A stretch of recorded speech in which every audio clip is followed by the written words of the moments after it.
little something to make you feel old.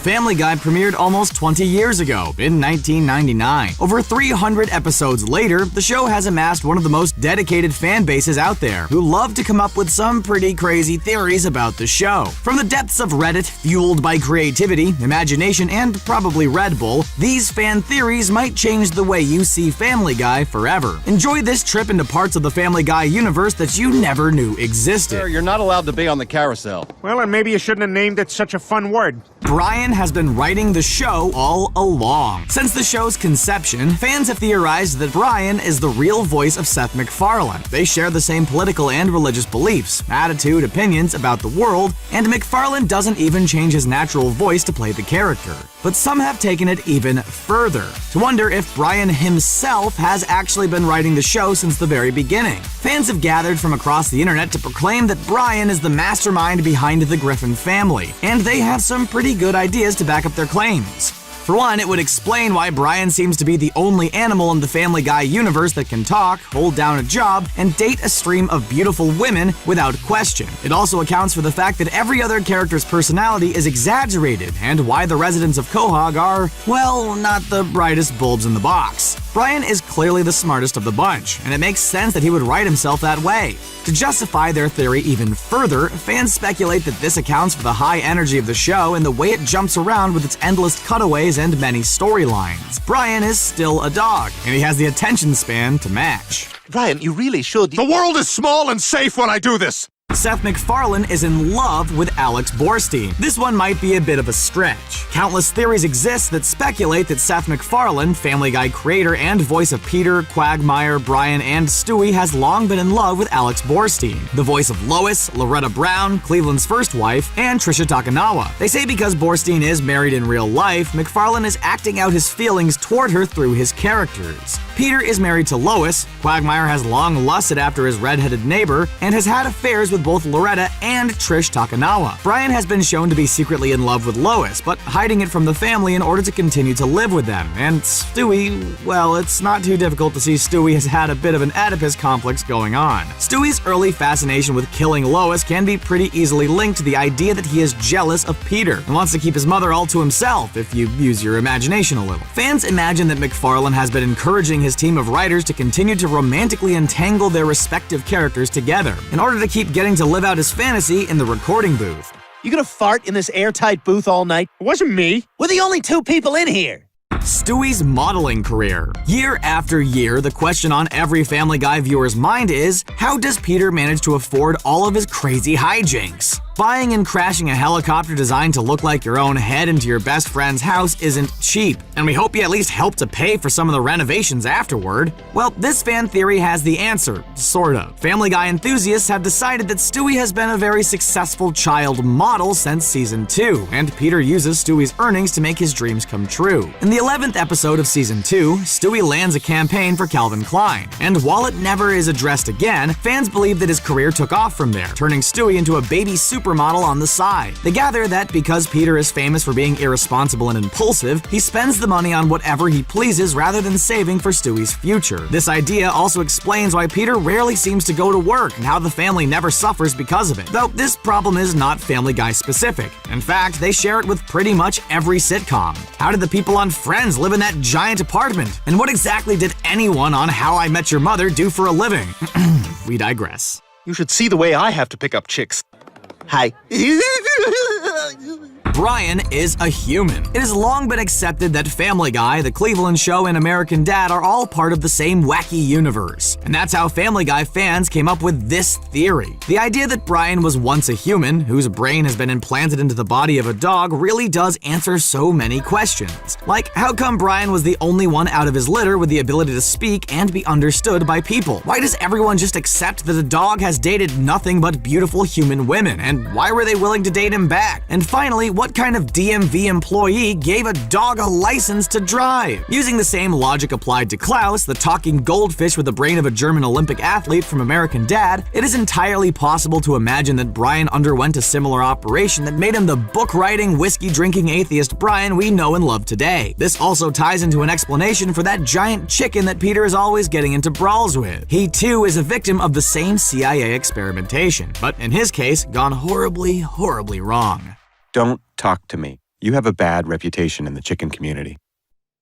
Stweie Griffin, The Untold Story, and 9/11? This theory is a bit of a doozy. If there's anything that the internet loves to speculate about, it's the events of 9/11. Though tying them into Family Guy isn't something that many of us would have expected. The story behind this theory is actually pretty amazing. Seth MacFarlane was scheduled to be on one of the planes that were hijacked that day, but because of a hangover, he missed it by 10 minutes, making that morning the only time in history that someone has ever been grateful for a hangover. In the Family Guy movie, Stweie Griffin, The Untold Story, Stweie is almost killed when he blows up a lifeguard tower and finds himself changed by the near-death experience. He later encounters his future self, who is not the man he had hoped to become, all because of the incident with the lifeguard tower. This causes Stweie to go back in time to prevent the explosion from ever taking place. Some have wondered if this is MacFarlane's way of reconciling his feelings about that day, especially when Stweie says the very on-the-nose sounding line, "Yes, I did it! I stopped the tower from falling!" This has never been confirmed by MacFarlane himself, so I guess the internet will have to keep doing what it does best, speculating. And thank God their follow-up attack on St. Louis was a bust.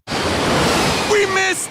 Meg will transition into Ron. Fans have wondered for years when and if Mila Kunis will leave the Family Guy family. An Oscar-nominated movie star in her own right, they wonder how long Kunis will continue to be interested in playing the character of Meg, who is so often the butt of the joke and the obvious outcast from the rest of the family. On top of that, there is speculation about what the salary of an A-list actress must be, and how willing the studio will be to continue to pay it for years to come. While Kunis has made no public mention of wanting to leave, fans have ideas about how the show will cover it up, should it ever be necessary. In the 4th season of the 3rd installment of Stweie Griffin, The Untold Story, Meg is shown in the future as having transitioned into a man named Ron. They believe this would be the best way to phase out the character of Meg, by having her undergo this transition in real time. For a show that has always been political and of the moment, it's entirely possible that the writers would not shy away from such a storyline. But let's hope if they do, they consult a person who actually has gone through it themselves. I think gender reassignment surgery is very brave, and the fat man should win some kind of award for it. It's all in Stewie's head. Fans of the show have long since made peace with the fact that Stweie is a genius baby who can talk, and have pretty much stopped trying to understand who can hear him and when. Except for this theory that has an interesting explanation for the whole thing. The idea is that everything on the show takes place from Stewie's perspective, whether they're his memories or his interpretation of events that the family had told him later. The reason only Brian can seem to really understand him is because children always form deep bonds with their pets, and can imagine that they understand each other. If we see the Family Guy world through Stewie's eyes, it explains why he has a secret laboratory filled with advanced weapons, why he's a genius inventor beyond his years, and why he is objectively smarter than everyone else in the family. Like the first theory about Brian being the brain behind the whole show we mentioned before, every other character is exaggerated in their silliness because it's how Stweie sees them. It also explains why he has a mysterious accent. Who doesn't imagine they sound sophisticated and British in their own minds from time to time? Just me? Oh, moving on. Welcome to the world, baby chap. I'm British? It's all in Peter's head. Continuing along the "it's all in your head" line of thinking, this theory wonders if Family Guy is a creation of Peter's mind, but with a dark twist. Remember that episode of Buffy the Vampire Slayer where Buffy becomes convinced that she's really in an asylum and her vampire-fighting life is all a delusion and tries to kill all of her friends? Yeah, this is darker than that. The story is that in the real world of Family Guy, a young and beautiful Meg once took her brother Chris to a party, but ended up getting them both killed in a fatal car accident. Wait, there's more. When Lois, who was pregnant with Stweie, found out, she couldn't handle the grief and took her own life. Peter, left all alone after the death of his entire family, ended up in an institution and receded into his own mind, where he created the family that he wished had survived. Whew! While extremely depressing, this theory does explain why Peter hates Meg so much, as he is taking out his anger at her for causing the tragedy. It also explains why Stweie never ages, as Peter never saw his real son grow up. Fans believe that in the fantasy, Brian is Peter, who was an intelligent, intellectual person before the accident. Never say Family Guy fans aren't creative. Must be all the violence in movies and sex on TV. Oh. Lois is going to leave Peter. There has been a lot of talk in recent years about how the feeling of Family Guy has changed, from silly comedic cartoon to considerably darker serial television show. The characters have gotten more serious and flawed, and in particular, Lois has seemed to have lost some of her original spark. One of the justifications for this is that Lois is preparing to leave Peter and their marriage. While it seems unlikely that the writers would take the show that far in another direction, there seems to be some evidence to back up the possibility. Lois, driven to the edge by her husband's over-the-top antics, is unable to good-naturedly put up with him anymore, and has started dropping hints about her unhappiness. Even Stweie has mentioned it. In a season 11 episode, he tells a drunk Peter that Lois has emotionally moved on, and that she already has 2 cell phones. It's well documented that Lois's dad, Carter, hates Peter and has offered her money to divorce him. So we know she'd be in no financial trouble if she did end up leaving. While this is all just speculation, and we are still talking about a cartoon here, you do have to wonder just how many shenanigans Lois can possibly put up with before she finally snaps. Have a good life, Mr. G. Your penis is out.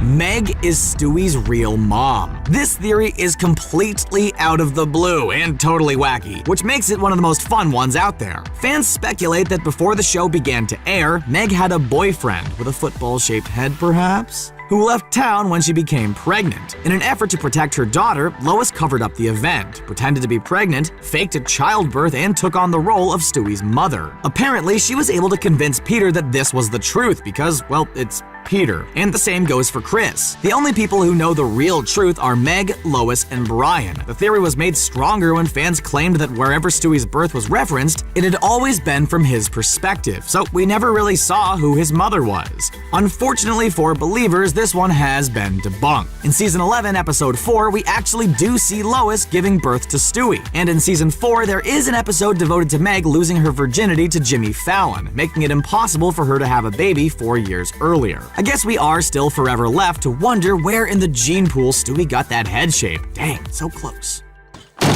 Good God, are you all right? Fine, why do you ask? So there you have it. Do these theories change the way you'll watch Family Guy forever?